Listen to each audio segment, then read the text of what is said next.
salaamaaleykum mbokki internautes yi dal leen ak jàmm ci revue des titres dañ koy daal di doore ak yéenekaay bi di Walf Quotidien ñëw ci démission en cascade dans les rangs de l'ancien parti au pouvoir l'APR chronique d'une mort annoncée Rewmi Quotidien daal di ñëw ci prestation de serment du président Nguemba Diomaye en guest star au Gabon. À chaque apparition en public il a droit à un standing ovation. Alioune Tine applaudit et qualifie Diomaye et Sonko de leader planétaire qu'on imite. Yor daal di ñëw ci altercation fictive à la Cour des comptes menace djihadiste sur le Sénégal. Le grand naufrage d'un média manipulateur. L'évidence daal di ñëw ci chasse aux insulteurs. La diaspora sénégalaise monte au front. Une pétition recueille près de 20 000 signatures contre Khalifa Sall, Nabou Dash, Adamo, Mati Trois Pommes, Cheikh Yérim également pointé du doigt. L'info daal di ñëw ci li nga xam ne moo di protestation contre les dérives du pouvoir. Le FRDS vilipende le régime à Genève. L'objectif bi la mobilisation dafa daal di leeroon moo di dénoncer la velléité du régime Diomaye Sonko restreindre les libertés fondamentales individuelles comme collectives par une série de mœurs alarmantes observées depuis leur accession au pouvoir. Le Soleil daal di ñëw ci installation de MGR André Gueye comme archevêque de Dakar. Nouvelle aube ecclésiale. Nommé en février dernier, le nouveau pasteur de l'archidiocèse de Dakar daal dina jël possession de la cathédrale niki démb ci ab grande ferveur. Autorités religieuses musulmanes et politiques fortement représentées. Libération ñëw ci tiraillement au tribunal de Dakar après un redressement Nestlé Suisse dans les nas du fisc. À la suite d'un contrôle yile impôt nag daal di nañuy émettre 3 titres de perception d'un montant global de 1,956 milliards de francs CFA en droits simples et pénalités réunies. Après une expertise ordonnée par le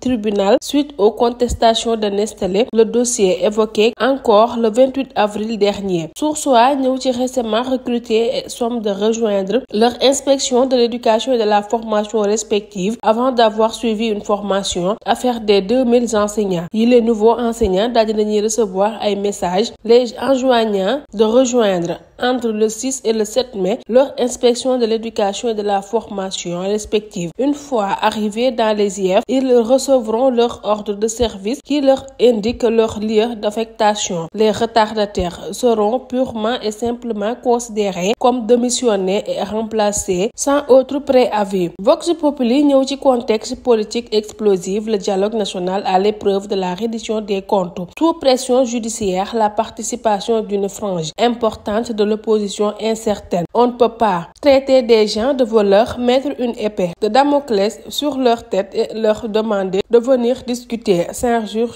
un grand responsable de l'opposition. Direct News ñëw ci Omar Blondin Diop, Mamadou Dia, Maître Babacar Seye. 3 révisions de procès historiques en téléchargement. L'histoire politique du Sénégal a été marquée par des soubresauts. 3 procès historiques ont constitué des temps forts dans la marche de notre pays. Il s'agit des dossiers de Omar Blondin Diop, Mamadou Dia et Maître Babacar Seye assassinés. Il est fort probable que les jours à venir, ces procès soient réouverts. Tribune ñëw ci diggante bal ak accident tragique quand la République joue à Dakar Arena. Le peuple meurt à Vélingara. Le premier ministre Ousmane Sonko et le président de l'Assemblée nationale au basket. Les élèves de Vélingara pleurent leur mort. Le ministre de l'Éducation nationale Moustapha Guirassy pointe du doigt les responsabilités. L'Observateur ñëw ci référé de la Cour des comptes sur la situation des finances publiques 2019-2024. 5 bombes judiciaires entre les mains du PJF. 111,4 milliards de francs CFA du Sukuk Sosepa sans aucune traçabilité budgétaire, sans dossier d'ouverture de compte et les ordres de virement sans signature du ministère des Finances. Les dépôts à terme d'un montant de 141 milliards 87 millions 194